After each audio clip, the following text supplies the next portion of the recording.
কোন যুদ্ধের মাধ্যমে ভারতে মুঘল সাম্রাজ্যের পতন ঘটেছিল? মুঘল সাম্রাজ্যের পতন ঘটেছিল পানিপথের প্রথম যুদ্ধে। পানিপথের প্রথম যুদ্ধ কত সালে সংঘটিত হয়? পানিপথের প্রথম যুদ্ধ হয় 1526 খ্রিস্টাব্দে। বাবর উপমহাদেশে মুঘল সাম্রাজ্য প্রতিষ্ঠা করেন কত সালে? বাবর উপমহাদেশে মুঘল সাম্রাজ্যের প্রতিষ্ঠা করেন 1526 সালে। ভারতবর্ষে মুঘল সাম্রাজ্যের প্রতিষ্ঠাতা কে? ভারতবর্ষে মুঘল সাম্রাজ্যের প্রতিষ্ঠাতা সম্রাট বাবর। সম্রাট বাবরের পিতৃরাজের নাম কি ছিল? বাবরের পিতৃরাজের নাম ছিল ফারগানা। বাবর দিল্লির সিংহাসন অধিকার করেন কত সালে? বাবর দিল্লির সিংহাসন অধিকার করেন 1526 সালে। 1526 খ্রিস্টাব্দে পানিপথের প্রথম যুদ্ধে বাবর কাকে পরাজিত করেন? বাবর পরাজিত করেন ইব্রাহিম লোদিকে। কোন যুদ্ধে ইব্রাহিম লোদি বাবরের কাছে পরাজিত হয়? ইব্রাহিম লোদি বাবরের কাছে পরাজিত হয় পানিপথের প্রথম যুদ্ধে। ভারতের কোন যুদ্ধে প্রথম কামানের ব্যবহার হয়? এটি কিন্তু গুরুত্বপূর্ণ প্রশ্ন। অ্যান্সারটা হবে ভারতের পানিপথের প্রথম যুদ্ধে প্রথম কামানের ব্যবহার শুরু হয়। পানিপথ কোথায় অবস্থিত? দিল্লির অদূরে। পানিপথের যুদ্ধ হয়েছিল কোন নদীর তীরে? পানিপথের যুদ্ধ হয়েছিল যমুনা নদীর তীরে। পানিপথের দ্বিতীয় যুদ্ধ কত সালে সংঘটিত হয়? 1556 সালে। পানিপথের দ্বিতীয় যুদ্ধ কার কার মধ্যে সংঘটিত হয়? পানিপথের দ্বিতীয় যুদ্ধ সংঘটিত হয় আকবর ও হিমুর মধ্যে। কোন যুদ্ধে আকবর দিল্লি জয় করেন? চারটি অপশন দেখতে পাচ্ছেন।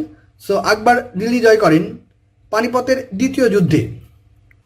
কোন যুদ্ধে আকবর দিল্লি জয় করেন? আকবর দিল্লি জয় করেন পানিপথের দ্বিতীয় যুদ্ধে। তৃতীয় পানিপথের যুদ্ধে কে কাকে পরাজিত করেন? তৃতীয় পানিপথের যুদ্ধে আহমদ শাহ আবদালি মারাঠিদেরকে পরাজিত করেন। পানিপথের তৃতীয় যুদ্ধ কত সালে সংগঠিত হয়েছিল? পানিপথের তৃতীয় যুদ্ধ সংগঠিত হয় 1761 সালে। মারাঠা শাসকদের উপাধি কী ছিল? মারাঠা শাসকদের উপাধি ছিল পেশোয়া। মুঘল শাসন আমলের কোন ক্রমটি ঠিক আছে, অর্থাৎ কার পরে কে শাসন করে? এই ক্রমটি মনে রাখার একটি সহজ নিয়ম হচ্ছে বাবার হয়েছিল একবার জ্বর, সারিল ঔষধে। সো বাবার থেকে বাবর, হয়েছিলতে হুমায়ুন, একবার তা আকবর, জ্বর থেকে জাহাঙ্গীর, সারিল ঔষধে, সারিলতে শাহজাহান, ঔষধে হচ্ছে আওরঙ্গজেব। সো এখানে ক্রমটি দেখতে পাচ্ছেন বাবর, হুমায়ুন, আকবর, জাহাঙ্গীর, এই ক্রমটি সঠিক আছে। সম্রাট শাহজাহান মুঘল বংশের কততম শাসক? তো ওই ক্রমটি যদি ওই টেকনিকটি মনে রাখলে এটি অ্যান্সার করতে পারবেন সহজে। যেমন সারিল ঔষধে অর্থাৎ পঞ্চম সম্রাট ছিলেন। মুঘল সম্রাট আকবরের পিতামহ কে ছিলেন? আকবরের পিতামহ ছিলেন সম্রাট বাবর। শাহজাহানের কনিষ্ঠ পুত্র কে ছিলেন? শাহজাহানের কনিষ্ঠ পুত্র ছিলেন মুরাদ। কে বাদশাহ আলমগীরের ভাই ছিলেন না? সুজা মুরাদ দ্বারা কিন্তু বাদশাহ আলমগীরের ভাই ছিলেন, কিন্তু শেরশাহ আলমগীরের ভাই ছিলেন না। নিচের কোন ব্যক্তি মুঘল সম্রাট ছিলেন না? চারটি অপশন দেখতে পাচ্ছেন। সো মুঘল সম্রাট ছিলেন না ঈশা খান। মুঘল সম্রাট বাবরের পুরো নাম কি ছিল? বাবরের পুরো নাম ছিল জহিরুদ্দিন মোহাম্মদ বাবর। বাবর শব্দের অর্থ কী? বাবর শব্দের অর্থ বাঘ। নিম্নের মুঘল সম্রাটদের মধ্যে সর্বপ্রথম কে আত্মজীবনী লিখেছিলেন? এটি কিন্তু গুরুত্বপূর্ণ প্রশ্ন এবং 38তম বিসিএসে আসছে। অ্যান্সার দেবে সম্রাট বাবর সর্বপ্রথম আত্মজীবনী লিখেছিলেন। তুজুকি বাবর গ্রন্থটি কোন ভাষায় রচিত? তুজুকি বাবর, বাবরের আত্মজীবনী, এই গ্রন্থটি রচিত হয়েছে তুর্কি ভাষায়। ঐতিহাসিক বাবরি মসজিদ ভারতের কোন প্রদেশের অন্তর্গত ছিল? বাবরি মসজিদ ভারতের উত্তর প্রদেশের অন্তর্ভুক্ত ছিল। বাবরি মসজিদ ভারতবর্ষের কোন শহরে অবস্থিত ছিল? বাবরি মসজিদ ভারতের উত্তর প্রদেশের অযোধ্যায় অবস্থিত ছিল। কোন তারিখে বাবরি মসজিদ ধ্বংস করা হয়? বাবরি মসজিদ ধ্বংস করা হয় 6 ডিসেম্বর 1992 সালে। আকবর দিল্লির সিংহাসনে বসার সময় তার বয়স কত ছিল? তার বয়স ছিল 13 বছর। কোন মুঘল সম্রাটের সময় সাম্রাজ্যের সর্বাপেক্ষা বেশি বিস্তার ঘটে? অর্থাৎ কোন মুঘল সম্রাটের সময় তার সাম্রাজ্য সবচেয়ে বেশি বিস্তার ঘটাতে পেরেছিলেন? অ্যান্সার হবে সম্রাট আকবর। দিন ইলাই ওয়াজ দ্য নেম অফ, দিন ইলাই কি ছিল? এই দিন ইলাই ছিল সম্রাট আকবরের একটি প্রবর্তিত ধর্ম। অ্যান্সারটা হবে রিলিজিয়ন। দিন ইলাই প্রবর্তন করেন কে? দিন ইলাই প্রবর্তন করেন সম্রাট আকবর। আকবরের প্রসারিত ধর্মের অনুসারী কতজন ছিল? আকবরের প্রসারিত ধর্মের অনুসারী ছিল 18 জন। টোডরমলের নাম কোন সংস্কারের সাথে জড়িত? টোডরমলের নাম রাজস্ব সংস্কারের সাথে জড়িত। সম্রাট আকবরের ভূমি ব্যবস্থাপনার কৃতিত্বের সাক্ষ্য রাখেন কে? সম্রাট আকবরের সময়ে ভূমি ব্যবস্থাপনায় কৃতিত্বের সাক্ষ্য রাখেন টোডরমল। টোডরমল কে ছিলেন? টোডরমল ছিলেন সম্রাট আকবরের অর্থমন্ত্রী। এদেশের সরকারি কাজে ফার্সি ভাষা চালু করেন কে?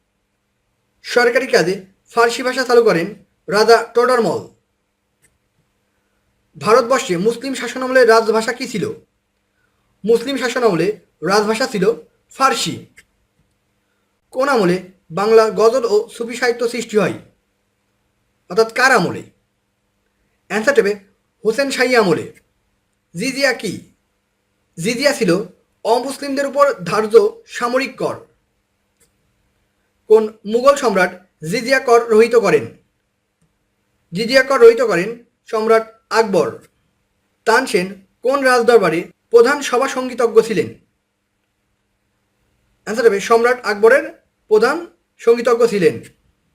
তানসেনের অপর নাম কি ছিল? তানসেনের অপর নাম ছিল রামতনু পাণ্ডে। সম্রাট আকবরের সমাধি কোথায় অবস্থিত? সম্রাট আকবরের সমাধি অবস্থিত সেকান্দায়। ফতেহপুর সিক্রি দুর্গনগরের নির্মাতা কে ছিলেন? সম্রাট আকবর। বাংলার মুসলিম শাসন আমলে আওয়াব শব্দটি কোন ক্ষেত্রে ব্যবহৃত হতো? আওয়াব শব্দটি ব্যবহৃত হতো খাজনা আদায়ের ক্ষেত্রে। সম্রাজ্ঞী নূরজাহানের প্রকৃত নাম কী ছিল? সম্রাজ্ঞী নূরজাহানের প্রকৃত নাম ছিল মেহেরুন্নেসা।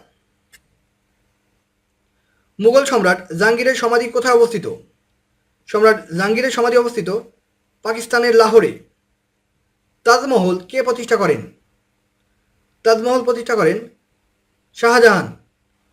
ময়ূর সিংহাসনের নির্মাতা কে? ময়ূর সিংহাসনের নির্মাতা সম্রাট শাহজাহান। আগ্রার দুর্গের নির্মাতা কে? সম্রাট Shah Jahan. Who was the architect of Taj Mahal? অর্থাৎ তাজমহলের স্থপতি কে? তাজমহলের স্থপতি মাস্টার ঈশা খান। পৃথিবী বিখ্যাত তাজমহল কোন নদীর তীরে অবস্থিত? পৃথিবী বিখ্যাত তাজমহল যমুনা নদীর তীরে অবস্থিত। তাজমহল কোন শতাব্দীতে প্রথম তৈরি হয়েছিল? তাজমহল সপ্তদশ শতাব্দীতে তৈরি হয়েছিল। যে মহিলার সমাধির উপর তাজমহল নির্মিত? তাজমহল নির্মিত মমতাজের সমাধির উপরে। শেরশাহ সুরের সমাধিসৌধ কোথায় অবস্থিত? শেরশাহ সুরের সমাধিস্থল অবস্থিত সাসারামে। শাহজাহানের কন্যা জাহানারা কোন ভ্রাতাকে সমর্থন দিয়েছিলেন? অ্যান্সার হবে দারাকে সমর্থন দিয়েছিলেন। ভারতের যে সম্রাটকে আলমগীর বলা হতো? আলমগীর বলা হতো সম্রাট আওরঙ্গজেবকে। ফতোয়া-ই আলমগীরি কোন মুঘল সম্রাট সম্পর্কিত? ফতোয়া-ই আলমগীরি, আলমগীর শব্দটি আছে, আলমগীর ছিল সম্রাট আওরঙ্গজেবের উপাধি। অ্যান্সার হবে সম্রাট আওরঙ্গজেব। কার পৃষ্ঠপোষকতায় রচিত হয় ফতোয়া-ই আলমগীরি? ফতোয়া-ই আলমগীরি রচিত হয় সম্রাট আওরঙ্গজেবের পৃষ্ঠপোষকতায়। আলমগীরনগর কোথায় প্রতিষ্ঠিত হয়েছিল? আলমগীরনগর প্রতিষ্ঠিত হয়েছিল ভারতের কুচবিহারে। নাদির শাহ ভারত আক্রমণ করেন যে শাসকের শাসনামলে? নাদির শাহ ভারত আক্রমণ করেন মোহাম্মদ শাহের শাসনামলে।